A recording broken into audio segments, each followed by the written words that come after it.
Hi again, and welcome back to our most recent Cook the Book. I'm Tina, this is Valerie. We meet here monthly to talk about usually a fiction book, and we get inspiration from that book to come up with a recipe. And honestly, as you'll see in a few minutes, it was pretty easy to come up with what we were going to do for this edition of Cook the Book. The book we're going to talk about is, the author is Meghan Quinn, A Not So Neat Cute. She's very big on BookTube, Book Talk. Her books tend to be very popular. We have a number of them here at the library. This is her most recent one. First of all, I love the cover. It's so cute. The main character is Lottie. She is kind of down on her luck. She's been fired from her job. She has massive student loans. She lives with her parents. They want her to move out, and she's just kind of had it. So she decides she's going to go trolling for a boyfriend, but not any boyfriend, a boyfriend that has money. So she decides her best way to do this is to go dress up nicely, go to Beverly Hills and just walk and see who she can see. Well, it turns out quite well for her because there is a billionaire that is also kind of concerned about his life situation, and he is stomping around on the streets of Beverly Hills. They literally run into each other. His name is Huxley. And before you know it, they're in a Mexican restaurant eating chips and guac and enjoying the salsa and telling each other their problems. His problem is that he has been lying to one of his biggest clients, saying that he has a girlfriend, that they're going to be engaged, that, she's just amazing. Well, the thing is, there is no girlfriend, there is no fiancé. But this client wants to meet up with him and his fiancé on a double date so they can all meet. So Huxley needs someone to pose as his fiancé, move into his house, and carry this charade through to the end. So that's kind of how we start in the beginning, and then, as you can imagine, a lot transpires from there. It's a very fun book. Meghan Quinn's books have a lot of humor in them. There's some spice in them. They move through quickly. They're super enjoyable. So I think this would be a book that a lot of people would enjoy. I also enjoyed reading about her history. She said in high school she hated to read, that she just couldn't be bothered to read until someone gifted her with a Kindle. She discovered the Kindle in high school. She started loving it. She discovered contemporary romance books and decided that was what she loved. That encouraged her to then start writing on her own, and many books later, it's all history. So I think that that's a really cool backstory for a popular author. So lots of food mentioned in this book. I mentioned the chips, guac, and salsa. They also make homemade fish sticks, which we thought we would not do that today. They eat cobbler, they go to Chipotle. There's lots of food mentions in this book. So like I mentioned, this was kind of an easy one. We're like, oh, who doesn't like chips and guac?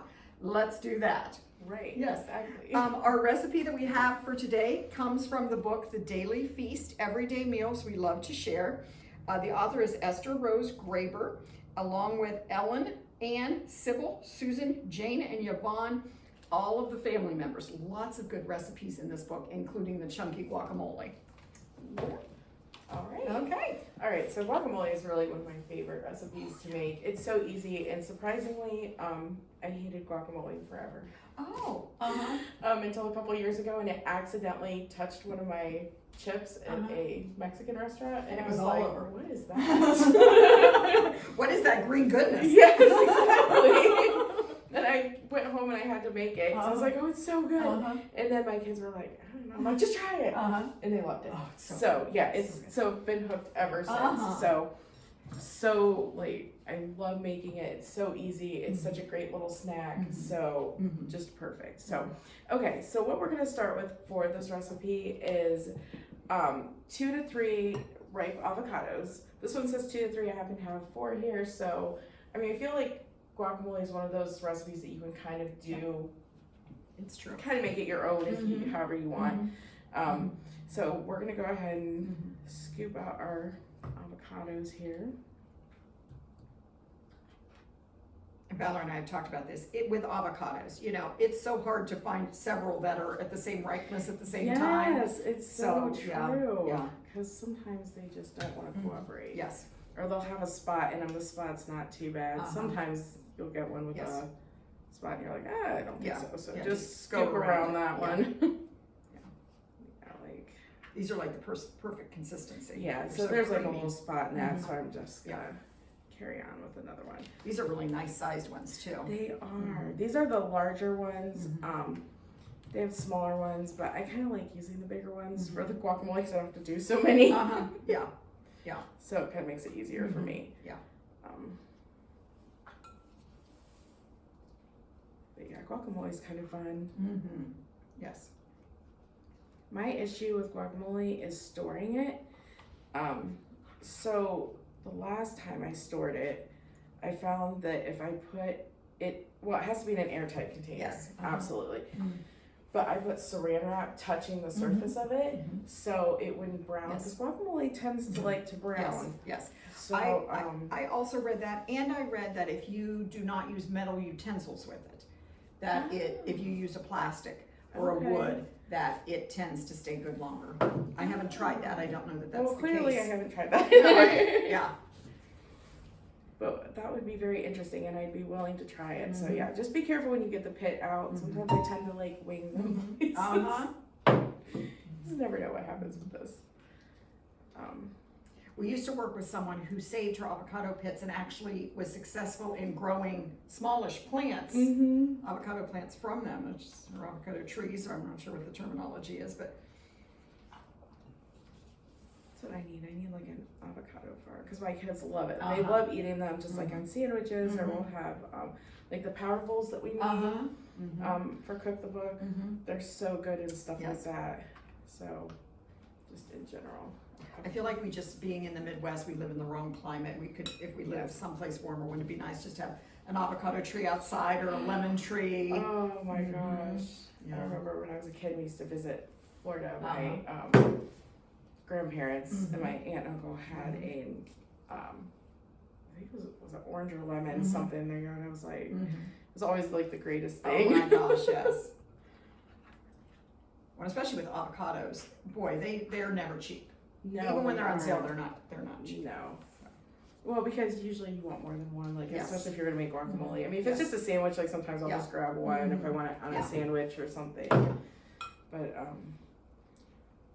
I don't know, with my family size, if we do the power bowls, then we have to have like at least 2 or 3. Yes. I do love avocado toast. If you've not tried avocado toast, it's very easy and very delicious. That is one thing I haven't tried, but I've always been like, oh, I need to try that, but then I forget. So yeah, super simple, super easy.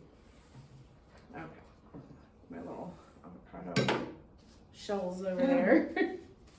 Has skins. I don't know. I'm not really sure. Okay, so once you get your avocados all dug out, I have a masher.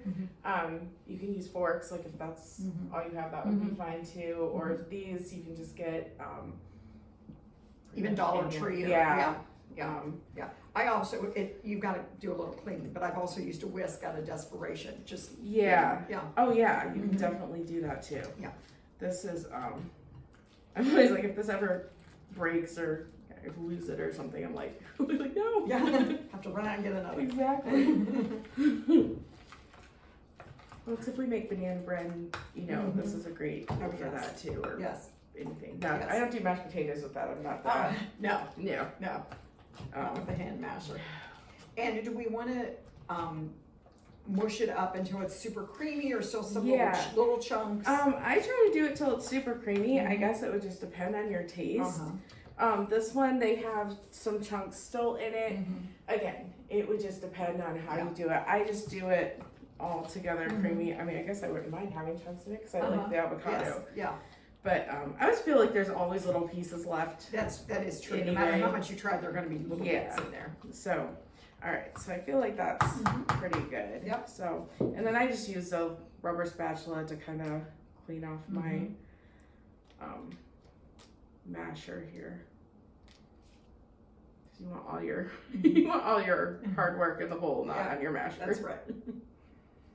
And that's a really good amount. Like that's a family size amount, really, of guacamole, it really is. Which is nice. Okay, so then once we have that done, then it says 1 tablespoon of finely chopped red onion, 1 serrano chili pepper minced, 1 small tomato seeded and diced, and 3 tablespoons chopped cilantro. So I just went ahead and mixed it all in the bowl. And I'm using jalapeno instead of the serrano, but you can really do kind of whatever you want with that. And you had mentioned sometimes you buy the pico already Yes. at the store. Okay, so that's the best thing. You can buy the pico de gallo in the or pico de gallo, sorry, in the produce section, and you can get hot, medium, mild, whatever you want. And it makes it so easy. You mash up your avocado, you put that in. Basically Stir done. Yes, yeah. And you have all the things you need because that's what's in pico de gallo. So. And if you use the pico, because sometimes it kind of has quite a bit of liquid in it, would you want to try to avoid putting the liquid in? I always avoid putting the liquid in as much as I can anyway. And then also with this, it's 1 to 3 tablespoons fresh lime juice. I just use this again. Fresh lime juice would be fantastic too, but you know. And again, something like this, you can't guesstimate on stuff. Yeah. I mean, you know, for I all just of the poured ingredients, in. just So and most of them are going to be to taste anyway. So if you don't like a lot of onion, you probably add less onion. If you don't like a lot of cilantro, you'd add less. If you love jalapeno, add a couple. And this recipe particularly, this one in particular doesn't call for garlic. I always add garlic to mine because I just like the flavor of it.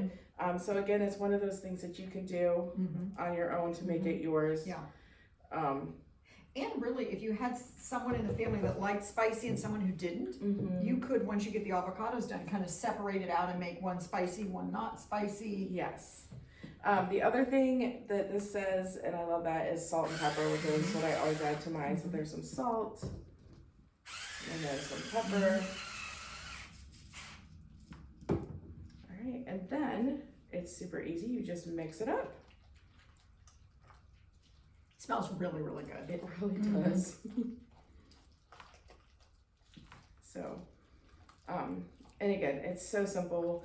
One thing I would recommend though with guacamole, because it is harder to store, is make it closer to when you're going to serve it. That makes sense. So that would be my one recommendation of that. And especially if you're using the pre-done pico. This certainly is someone, honestly, probably, I mean, apart from getting the pit out maybe, this is something someone probably as young as 7 or 8 years old. You could have the ingredients out already and they could completely put it together and make it and be proud of it. Oh yeah, absolutely.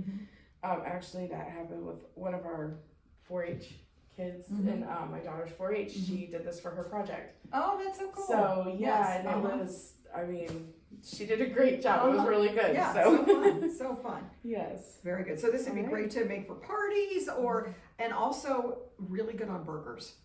If you're doing a burger, this is really good on a burger. If you like it that way too. Well, thank you so much for joining us for this edition of Cook the Book. As always, if you're in Central Ohio, we would love to see you here at the library, and we'll see you next time.